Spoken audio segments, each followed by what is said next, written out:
small landlocked country in southern Africa with just 1 million inhabitants, Swaziland's largely rural population is desperately poor.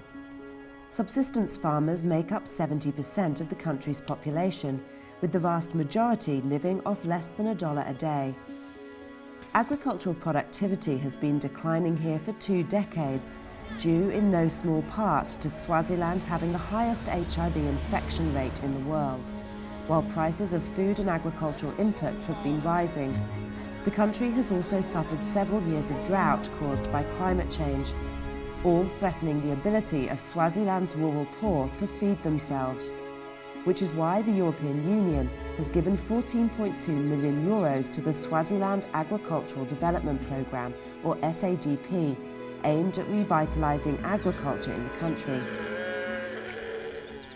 We hope that through this program, smallholders, small farmers, production and marketing system would be improved, which will lead to an increase in food production and to a sustainable food security in the country. Charged with implementing this program are the government of Swaziland and the United Nations Food and Agriculture Organization, or FAO. Started in September 2009, over 3,000 individuals and smallholder farmers have directly benefited from the program so far. A key objective of the project has been identifying beneficiaries from especially vulnerable groups. Women like Sibongile Zwane. Sibongile is a grandmother supporting a family of 18, including 11 grandchildren. The project has helped her set up her own vegetable garden by providing basic tools, fencing, seeds and a water tank. She used to carry water on her head for several kilometers.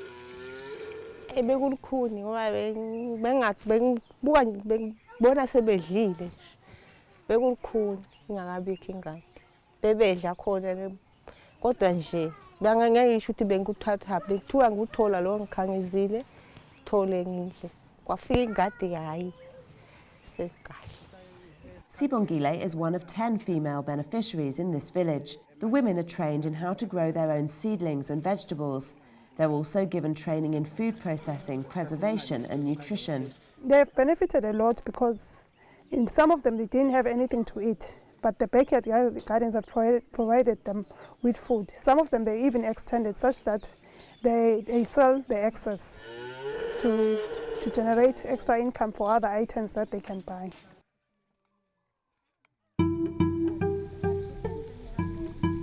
Another key element of SADP is the establishment of demonstration plots across the country to show farmers how they can use smarter farming methods, like this maize plot on farmer Benson Ndlangamandla's land. Here he's testing an intelligent farming method known as conservation agriculture, alongside his conventional maize field. Mr. Ndlangamandla has noticed the corn on his new plot is growing much bigger, and that isn't the only benefit he's seeing. Kulima ngobonga kuyangisiza kakhulu ngoba kungongela sikhathi, kungongele imali, kungongele umhlaba wami ungageduki. One of the key principles of conservation agriculture is minimal soil disturbance. In other words, no ploughing. They don't need to wait or to hire tractors. They can use hand-operated tools to plant as early as possible, as early as the first rains. Because the soil is kept intact, the rate of evaporation is reduced. Mr. Ndlangamandla also leaves the residue from the last harvest behind to cover the soil. This organic matter provides free fertilizer, and by rotating his crops, he can avoid pests and diseases without having to invest in chemical pesticides. Another beneficial farming method that the project is pushing in Swaziland is agroforestry. Like many farmers in Swaziland, Zuka Bembe has been struggling with problems of soil infertility caused by monocropping and lack of access to water for irrigation. Before the project, Zuka was growing and selling sugarcane, but sugar requires a lot of water, and Zuka's dam had silted up. Project. Bengiswela kudla kakhulu. Kubede kudla.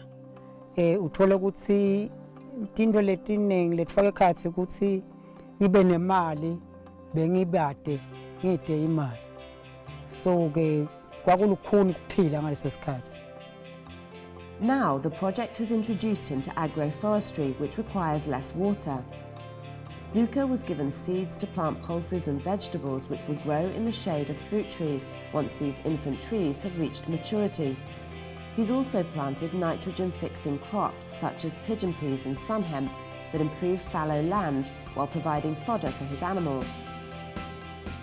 The benefits of agroforestry is that farmers manage to get a variety of produce from the small piece of land, and the integration of trees into the crop production system helps to create a microclimate around the crops, which enables them to grow quickly, and after harvesting or eating those that they need, then they save the surplus for income in the families.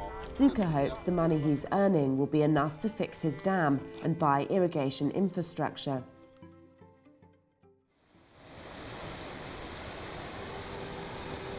The issue of access to water is one that plagues a large number of Swaziland's smallholder farmers. While large commercial farms such as this pineapple plantation have their own access to water, most smallholders do not. In Swaziland, access to water is just a big problem. Looking at the fact that we have so many rivers, so many streams, and somehow the only thing that needs is only the development aspect, just to develop the infrastructure that can take the water from the streams into these lands which are arable. The project has plans to rehabilitate or build 8 dams, each serving between 80 and 100 households. The first will start construction in June, the third by the end of 2012. For farmers like Benson Ndlangamandla, who lives in the community of Mpateni, where the dam is heavily silted and due for rehabilitation, it can't come soon enough. Each time farmers here want to irrigate, they must come and fill the overflow pipe manually and open the valve. Even then, the irrigation channels themselves are leaky, and sometimes if it hasn't been raining, there's no water in the dam at all.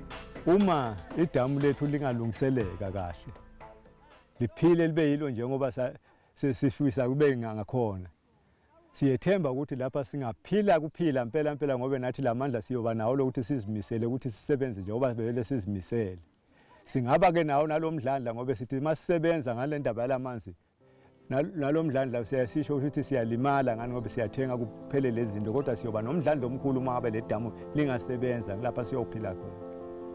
The project plans to desilt the dam, pipe the whole area and put in sprinklers to minimise water loss. Many of the farmers benefiting from these projects are from the older generation. But SADP is also focusing on providing employment and agribusiness skills to young people. 50 youth groups throughout the country have been given funding to start their own businesses in the agricultural sector. Here in Gege, 18, 16 to 24-year-olds are running their own poultry project. They've received training in raising the chickens and recognising diseases, as well as in record keeping. The group started in June 2012 and sold 1,200 chickens last year. They split the profits. We should actually target the youth, especially empowering them, giving them skills to survive, especially in the present situations with HIV and AIDS pandemic, and empowering them to survive. It's key to make them, because they're the future of the country. If we don't target them, then there's no Swaziland in the future. A member of the group, Sebensile Dlamini, is supporting herself and her 10-year-old son, Amadou. She fell pregnant with him when she was just 14.